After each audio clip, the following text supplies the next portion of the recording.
वेद बातमीचा, लढा सत्याचा, निर्भीड पत्रकारितेचा, राजकारणातील महत्त्वाच्या बातम्यांच्या अपडेटसाठी आजच आपल्या YouTube चॅनलला क्लिक करा आणि रोज अपडेट मिळवण्यासाठी चॅनलला सबस्क्राइब करा. नमस्कार, आपण पाहत आहात वेद बातमीचा.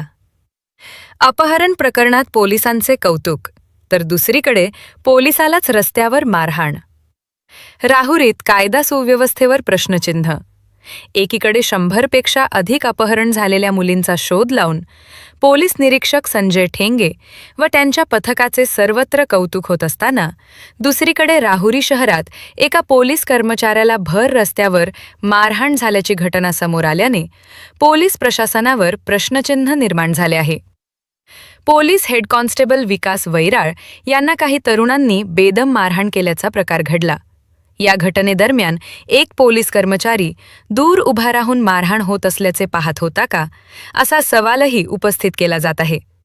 या घटनेत नेमकी चूक कोणाची, पोलीस कर्मचाऱ्यांची की मारहाण करणाऱ्या तरुणांची, याबाबत चर्चा सुरू झाली आहे. कायदा हातात असल्याने पोलीस कोणावरही गुन्हे दाखल करू शकतात, अशी नागरिकांमध्ये भावना निर्माण झाली असून राहुरी पोलीस ठाण्यात काही कर्मचाऱ्यांकडून पैशासाठी गुन्हे दाखल केल्याची चर्चा रंगत आहे. मात्र या आरोपांचा सद्य मारहाणीच्या घटनेशी थेट संबंध आहे का, याबाबत स्पष्टता अद्याप नाही. दरम्यान मारहाणीचे चित्रीकरण बारकाईनं पाहिल्यास मारहाण करणारे काही तरुण मद्यधुंद अवस्थेत असल्याचे दिसत आहे. तसेच संबंधित पोलीस कर्मचारीही नशेत असल्याचा संशय व्यक्त केला जात आहे.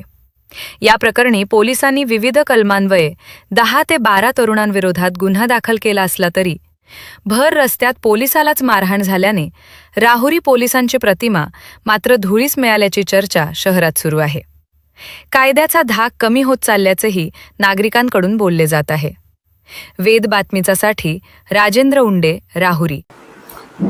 राहुरी पोलीस स्टेशन हद्दीमध्ये दिनांक 8 मार्च 2026 रोजी ट्रॅफिक जाम झाल्यामुळे ट्रॅफिक नियमनाचं काम करणाऱ्या पोलीस हवालदार वैराळ यांच्यावर 10 ते 12 इसमांनी प्राणघातक हल्ला करत हमला केल्यामुळे त्याबाबत गुन्हा दाखल असून सदर हमला करणाऱ्या हमलेखोरांपैकी 3 आरोपींना अटक करण्यात आलेली असून उर्वरित आरोपींचा आम्ही तात्काळ शोध घेत आहोत व सदर प्रकारे पोलिसांवर हमला करणाऱ्या कुठल्याही आरोपीची गय होणार नाही याची आम्ही दक्षता घेत आहोत. सदर गुन्ह्याचा तपास माननीय पोलीस अधीक्षक श्री सोमनाथ गार्गे साहेब, अप्पर पोलीस अधीक्षक श्री सोमनाथ वागचौरे साहेब, उपविभागीय पोलीस अधिकारी श्री जयदत्त भवर साहेब यांच्या मार्गदर्शनात राहुरी पोलीस स्टेशन करत आहे.